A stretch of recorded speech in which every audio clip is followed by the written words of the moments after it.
No sanding, no nothing, just paint over it. Alright. Now this was supposed to purr like a kitten.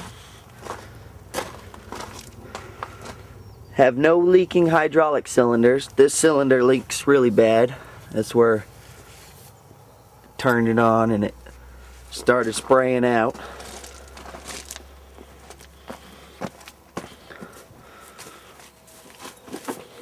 Only was supposed to have one bad tire. Here's the big back right tire that was supposed to be good that went flat pretty much the same day that I got it. Now this backhoe hasn't moved. This is where the truck driver offloaded it.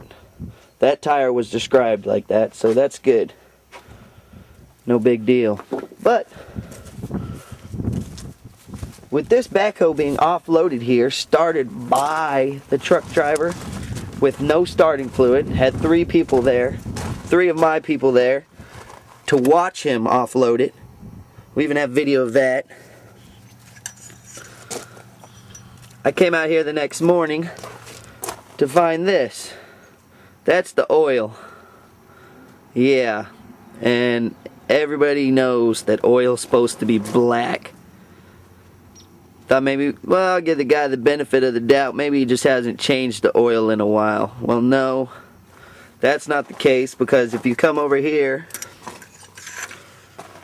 to the radiator, it was bone dry.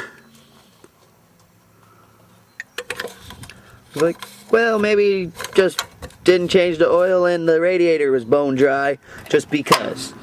So I poured coolant in it and instantly it made the oil go up. And here's another picture of your oil.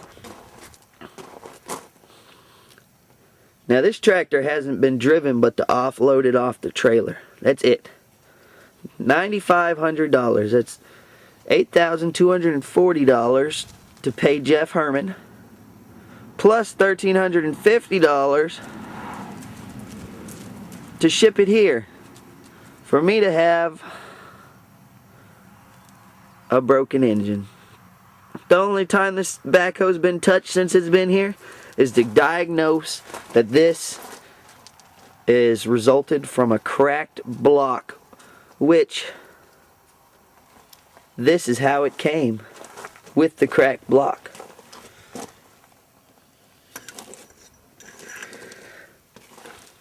And that concludes my story of Jeff Herman.